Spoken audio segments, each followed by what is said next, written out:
हर रोज एक नई कहानी देखने के लिए चैनल को सब्सक्राइब करें और बेल आइकन को दबाना ना भूलें। हसनपुर कहकर एक गांव में मंजरी अपनी बेटी 20 साल की ईशानी और 14 साल के बेटे सागर के साथ रहती थी। सागर स्कूल में पढ़ता था, वहीं ईशानी कॉलेज में। मंजरी गांव के स्टेशन के पास ठेले पर पूरी सब्जी बेचकर अपना और अपने बच्चों का पेट पालती थी। उसकी बेटी ईशानी कॉलेज से आने के बाद ठेले पर उसका हाथ बटाने आ जाती थी। अरे आ गई तू, तुझे मैंने कितनी बार कहा है कि मत आया कर। ईशानी बिटिया, तू कॉलेज में पढ़कर थक जाती होगी, सुबह की निकलती है तू। हाँ, तू जा, घर जाकर आराम कर, वरना तेरी तबीयत खराब हो जाएगी। ठीक है? नहीं माँ, मैं नहीं जाऊंगी घर, मुझे तो आपकी मदद करनी है, उसके लिए ही तो मैं यहाँ पर आई हूँ ना, और आप मुझे मना नहीं कर सकती। चलिए, मैं आटा गूंद देती हूँ, आप गर्मा गर्म पूड़ियाँ तल दो। तू ना कभी मेरी बात नहीं मानेगी, सच में। क्या करूं, जिद्दी और मेहनती हूं, बिल्कुल आपकी तरह। दरअसल मंजरी के पति सुभाष ने उसे जब सागर पेट में था तभी छोड़ दिया था और एक दूसरी औरत से शादी कर ली थी, जिसका नाम यामिनी था। सुभाष और यामिनी अब उसी गांव में एक साथ रहते थे और अब सुभाष की एक बड़ी कपड़ों की दुकान भी थी। सुभाष के जाने के बाद मंजरी बहुत अकेली पड़ चुकी थी, लेकिन उसके आंसू ही उसकी हिम्मत बने और उसने हर एक मुश्किल को मात देकर पूरी सब्जी बेचकर अपने बच्चों को बड़ा किया। मंजरी का पूरी सब्जी ठेला कभी कभी तो बहुत अच्छा चलता था, तो कभी कभी हद से ज्यादा बुरी हालत में। गर्मी आ गई थी और तपती तेज गर्मी में ग्राहक आना भी बहुत कम हो चुके थे। इसीलिए जितने पैसे मंजरी रोजाना कमाती थी, उससे भी कम कमाने लगी थी। हे भगवान, अगर ऐसे ही रोज मेरी इतनी कम कमाई होती रही तो मैं क्या करूंगी। अगले दिन तो मंजरी की चप्पल ही टूट जाती है और उसके पास चप्पल को टाँके लगवाने के लिए भी पैसे नहीं थे, जिस कारण वो दिन भर उस गर्म तवे समान तपती सड़क पर नंगे पैर खड़ी होकर पूरी सब्जी बेचती है। लेकिन उस दिन भी उसकी इतनी कमाई नहीं होती। शाम में जब वो घर आ जाती है, तभी उसकी बेटी ईशानी उसके छिले हुए पैर देख घबरा जाती है। हे भगवान, माँ, ये आपके पैरों को क्या हो गया? कहीं आप नंगे पैर? ये क्या, आपकी चप्पल तो टूट चुकी है। इसका मतलब आप दिन भर नंगे पैर ही खड़ी थी। क्या करती हो माँ अभी? आप मेरी चप्पल पहन लेती। हाँ, और फिर तू क्या पहनती? हाँ चल, ज्यादा चिंता मत कर, मैं ठीक हूँ। बिल्कुल नहीं, मैं आपको ऐसे नहीं छोड़ूंगी। सागर, वो फर्स्ट एड बॉक्स देना। ये लो दीदी। माँ, कल से मैं भी आपके ठेले पर आपकी मदद करने आया करूँगा, ठीक है? चुपचाप बैठकर पढ़ाई कर, बड़ा आया, मैं भी मदद करने आऊंगा। हाँ। ईशानी मंजरी के पैर पर ऑइंटमेंट लगा देती है, जिससे मंजरी को काफी हद तक राहत मिलती है। दिन गुजरते जाते हैं और मंजरी की कमाई में कोई सुधार नहीं आता। किराया ना भरने के कारण उसके घर मालिक उसके घर की बत्ती काट देते हैं और बेचारे मंजरी, ईशानी और सागर अंधेरे और गर्मी में ही रहने लगते हैं। माँ, अगले महीने में तो स्कूल की फीस भी भरनी है, वरना फाइनल एग्जाम्स में बैठने नहीं देंगे। पता नहीं किसकी नजर लग गई है हमारी खुशियों पर। तुम दोनों चिंता मत करो, मुझे माफ कर दो बच्चों, मेरे कारण तुम दोनों को इतनी मुश्किलें सहनी पड़ रही हैं। लेकिन मैं तुमसे वादा करती हूँ कि मैं कल के कल ये बत्ती वापस ला कर रहूंगी।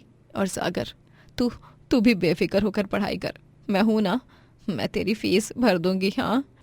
अगले दिन मंजरी अपने बच्चों को बिना बताए ही अपने पास पड़े कुछ गहनों को बेचने निकल पड़ती है।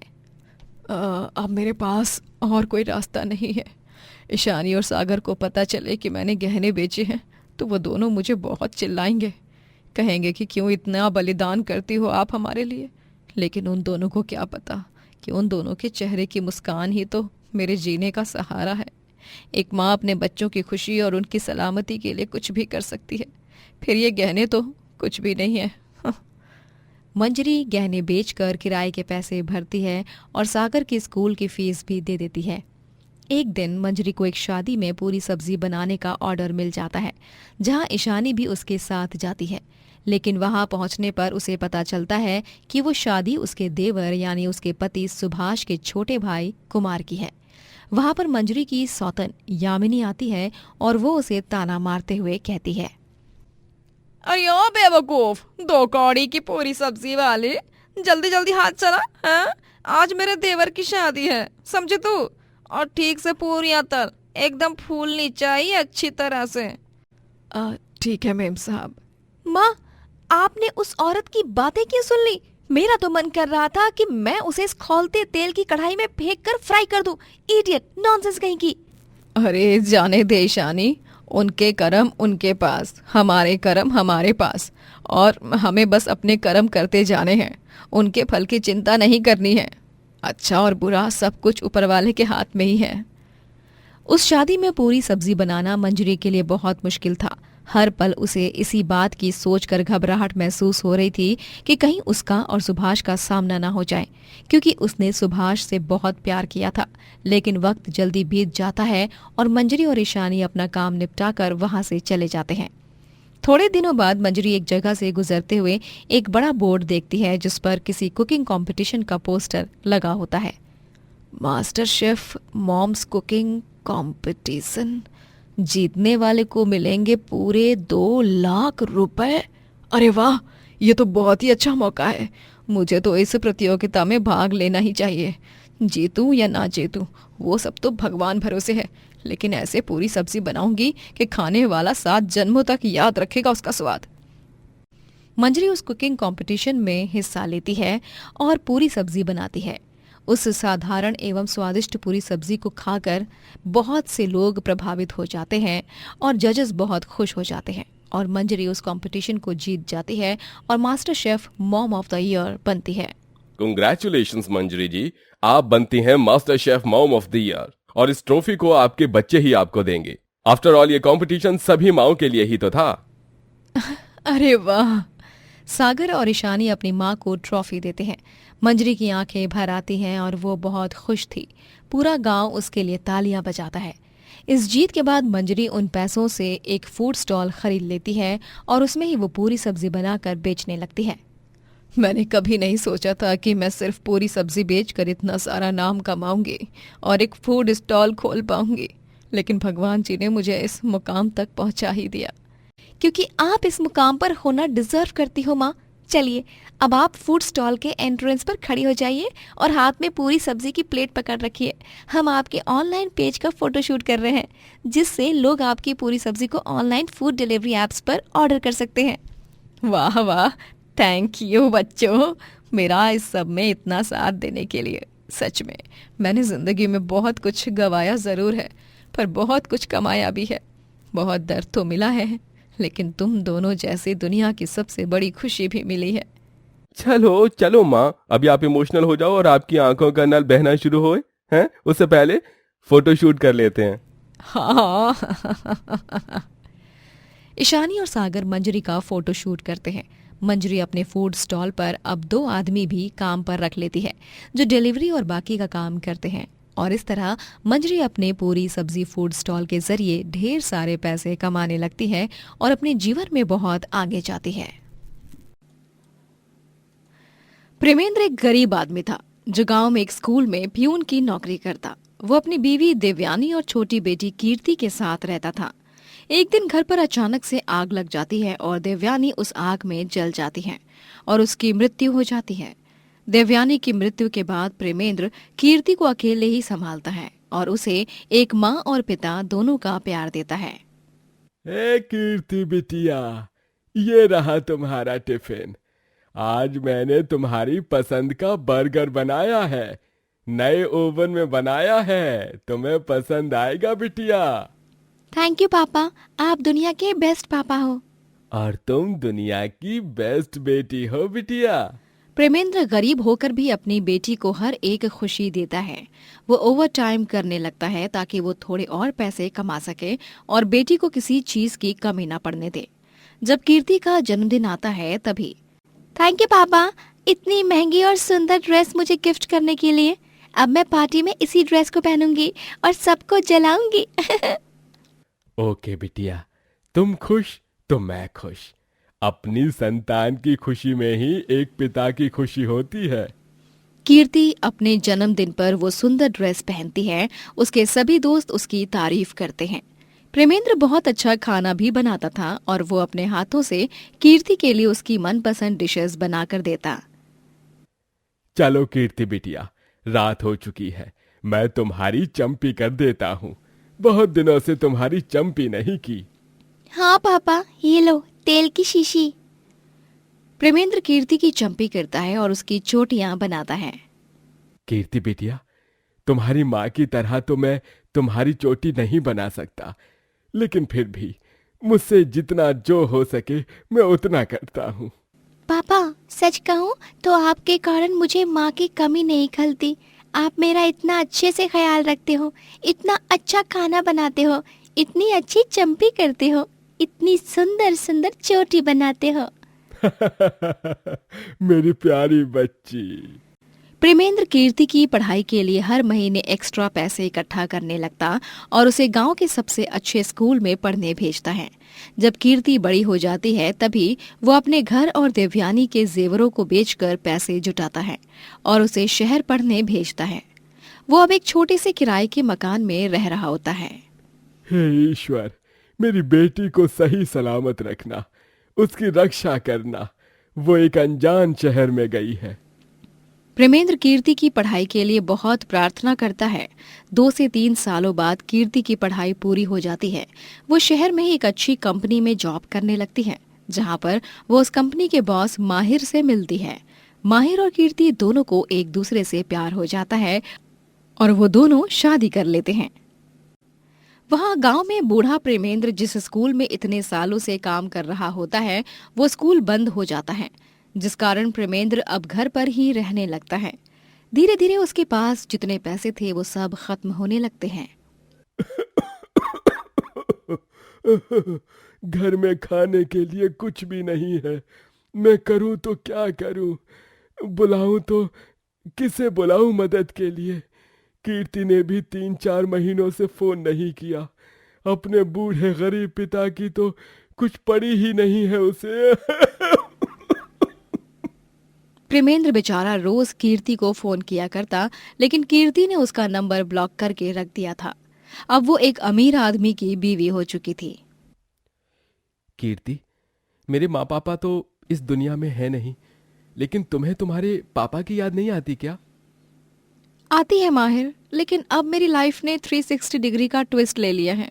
अब मैं अमीर हो गई हूँ, इसीलिए मेरी लाइफ में अब गरीबों के लिए कोई जगह नहीं है, फिर चाहे वो मेरे पापा ही क्यों ना हो। That's like my wife. Very good, कीर्ति। घमंडी माहिर के साथ शादी करके कीर्ति को भी अब अमीरी का घमंड आ चुका था। प्रेमेंद्र के पास कुछ पैसे नहीं बचते और तभी वो अपनी बेटी को फोन लगाता है, लेकिन बेटी ने तो पिता को ब्लॉक कर रखा था। फिर एक दिन प्रेमेंद्र गांव के टी स्टॉल पर 2 आदमियों को अखबार पढ़ते देखता है और उसमें अपनी बेटी कीर्ति को देखता है, वो भी माहिर के साथ। अरे, ये तो कीर्ति है, मेरी बेटी। ये बिजनेस अवार्ड। बाप रे बाप, मेरी बेटी जीवन में कितनी आगे बढ़ चुकी है। लेकिन ये क्या? इसकी मांग में ये सिंदूर, ये क्या लिखा है? माहिर चोपड़ा और उनकी बीवी कीर्ति चोपड़ा को मिला बिजनेस अवार्ड। कीर्ति ने शादी कर ली है, ये जानकर प्रेमेंद्र चौंक जाता है। उसके हाथ से वो अखबार गिर जाता है और वो कुछ देर के लिए स्तब्ध ही रह जाता है। नहीं, मेरी बेटी मुझे इस तरह पराया नहीं कर सकती, बिल्कुल नहीं। कीर्ति, ये तूने क्या कर दिया बिटिया? प्रेमेंद्र अखबार से कीर्ति की कंपनी का नाम देख उसका पता ढूंढता है और वो शहर में उस कंपनी में जाता है। जब कीर्ति और माहिर कुछ इंपॉर्टेंट क्लाइंट्स के साथ कॉन्फ्रेंस रूम में बैठकर प्रेजेंटेशन दे रहे होते हैं, तभी प्रेमेंद्र वहां पर सिक्योरिटी को धक्का मारकर कॉन्फ्रेंस रूम के अंदर घुस जाता है और कीर्ति से बोलता है। कीर्ति बिटिया, ये तूने क्या किया? तुझे मैंने इतने नाजों से पाला और तूने अपने बाप के साथ ये किया। अमीर होने के बाद तू अपने गरीब बाप को ही भूल गई बिटिया। ये तूने सही नहीं किया, ये तूने बिल्कुल सही नहीं किया। मेरी आत्मा को बहुत ठेस पहुंची है बिटिया। कीर्ति और माहिर गुस्सा हो जाते हैं क्योंकि प्रेमेंद्र का ये तमाशा देखकर सारे क्लाइंट्स उठकर मीटिंग छोड़कर चले जाते हैं। ये क्या तमाशा किया आपने? इतनी इंपॉर्टेंट डील थी, आपकी वजह से हाथ से निकल गई। सिक्योरिटी, इन्हें बाहर फेंकिए। तू अपने बाप को ही बाहर निकाल रही है? हाँ, क्योंकि अब मेरी लाइफ में आप जैसे गरीब लोगों के लिए कोई जगह नहीं है। मैं बहुत आगे निकल चुकी हूँ। बहुत अमीर हो चुकी हूँ, इसीलिए अब मुझे अपनी लाइफ में कोई कचरा नहीं चाहिए। निकल जाइए मेरी कंपनी से पापा, और प्लीज भूल जाइए मुझे। अब मैं अकेले रहना चाहती हूँ। सिक्योरिटी, इस बुड्ढे को धक्के मारकर बाहर निकाल दो। सिक्योरिटी गार्ड्स प्रेमेंद्र को धक्के मारकर बाहर निकालते हैं और वो बुरी तरह गिरता है। वो रोते रोते गांव लौट आता है। अपनी बेटी से मिले इस धोखे को वो सह नहीं पाता, लेकिन वो हिम्मत नहीं हारता। वो अपना एक छोटा सा ठेला लगाकर खाना बेचने लगता है और पैसे कमाने लगता है। अरे बहुत बढ़िया कढ़ी चावल है परमेंद्र भाई, तुम इतने अच्छे शेफ हो। तुम्हारे इस गुप्त हुनर के बारे में तो हमें पता ही नहीं था। हाँ, अरे भाई इस उम्र में भी इतनी मेहनत करते हो, सल्यूट है आपको परमिंदर काका। अब क्या करें, जब अपना ही खून आपको धोखा दे दे तो फिर खुद को ही मेहनत करनी पड़ती है। एक दिन अचानक से माहिर और कीर्ति का बिजनेस लॉस में चला जाता है, जिसके बाद उन्हें बंगला, गाड़ी और अपनी सारी संपत्ति बेचकर उससे नुकसान की भरपाई करनी पड़ती है और वो कहीं के नहीं रह जाते। तभी अचानक से वो फोन पर वायरल हुए प्रेमेंद्र का वीडियो देखते हैं, जो अपने ठेले पर खाना बना रहा होता है। वो उस वीडियो को देखकर गांव जाते हैं और प्रेमेंद्र से माफी मांगते हैं। मुझे माफ कर दीजिए पापा, मैंने आपके साथ बहुत अन्याय किया है। मैं एक अच्छी बेटी नहीं बन पाई। हाँ पापा जी, हमें माफ कर दीजिए। हमने अमीरी में इतना घमंड किया जिसकी सजा अब हम भुगत ही रहे हैं। मैं जानती हूँ कि मैं माफी के काबिल नहीं हूँ, लेकिन फिर भी मुझे एक आखिरी मौका दीजिए आपकी सेवा करके अपने पापों का प्रायश्चित करने का। प्रेमेंद्र उन दोनों के आंसू पोंछकर उन्हें गले से लगाता है और वो उन दोनों को माफ कर देता है। वो दोनों उसका ढाबा संभालते हैं और उसे आराम करने देते हैं। ढाबे के जरिए ढेर सारे पैसे इकट्ठा करने के बाद कीर्ति एक रेस्टोरेंट खोलती है और अपने जीवन में खूब तरक्की करती है और जीवन भर अपने पिता को अच्छे से संभालती है। दोस्तों, अगर आपको ये कहानी पसंद आई तो लाइक करें, शेयर करें और कमेंट करके बताएं कि कहानी में आपको सबसे अच्छा क्या लगा।